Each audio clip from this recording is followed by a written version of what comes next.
Hello guys, welcome to Jonathan e-learning platform.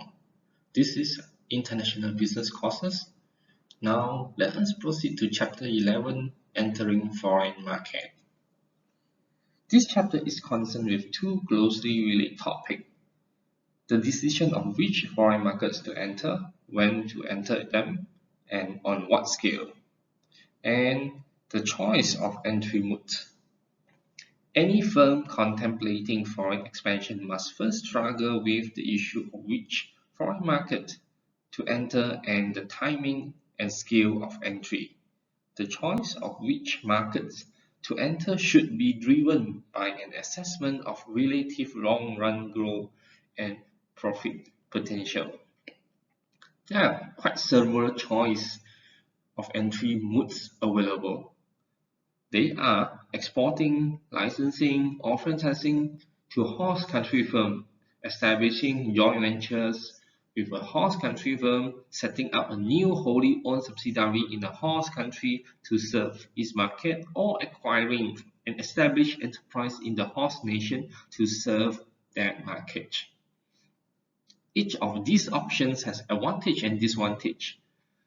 The magnitude of the advantage and disadvantage associated with each entry mode is determined by a number of factors, including transport costs, trade barriers, political risk, economic risk, business risk, costs, and firm strategies.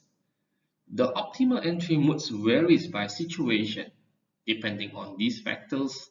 Thus, whereas some firms may best serve a given market by exporting, other firms may better serve the market by setting up a new wholly owned subsidiaries or by acquiring an established enterprise. Generally, if a firm would like to expand its business successfully in a foreign market, they must make three basic decisions. The first decision is which markets to enter. Second, when to enter them and on what scale. Third, how to enter them. All these three decisions are important to a firm to be made beforehand for its expansion, as it justifies the future development of the firm at the foreign market. Definitely, all these three decisions might influence the firm's survivorship in terms of firm operational sustainability, long-run profitability, as well as the firm competitive advantage. Let us look into the first decision of which foreign market to enter. The market selection decision is critical to be made beforehand a firm expands internationally. This decision is part of the preliminary stage of expansion, whereby firms to identify the right market potential as well as the cost and risk. In order to identify the right foreign market to enter, firms must conduct a series of study and evaluations on the targeted markets. Firms shall identify the market through figuring the market attractiveness, of which we have studied in Chapter 2, National Differences in Political Economy. A potential market should offer great opportunity, low entering costs, and calculated risk to the firm for future development. Meanwhile, the general features of favorable market are politically stable, developed and developed nation with free market system, low inflation, and low private sector debt. Such market characteristics offer ample opportunity as it encourages innovation and entrepreneurship. In contrast, the less favorable markets are politically unstable, developing nations with mixed or common economics, or developing nations where the speculative financial bubbles have led to excessive borrowing happens in the country itself. Such a market would never promise an opportunity for firm nor incur high cost expenses and risky to the firm. After answering the question of where to enter, the next question should be answered by the firm is the timing of entry. In international expansion, each firm may enter a country in a different timing due to various factors and conditions. After considering on various possibilities, firms will formulate their own timing strategy in order to obtain the optimal benefit or advantage while they are entering a foreign market. Timing of entry are very important and need to be justified.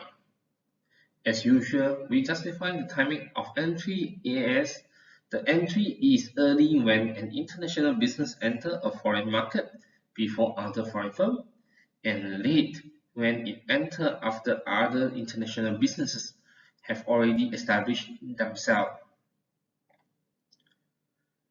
The advantage frequently associated with entering a market early are commonly known as the first mover advantage. The first advantage of the first mover advantage is to preempt rival and capture demand by establishing a strong brand name.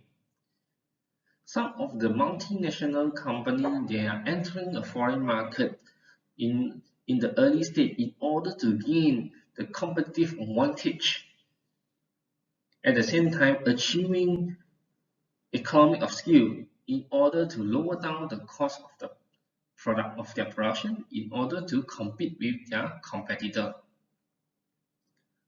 Hence, they are easily to capture the local demand by providing a quality product with lower costs. Second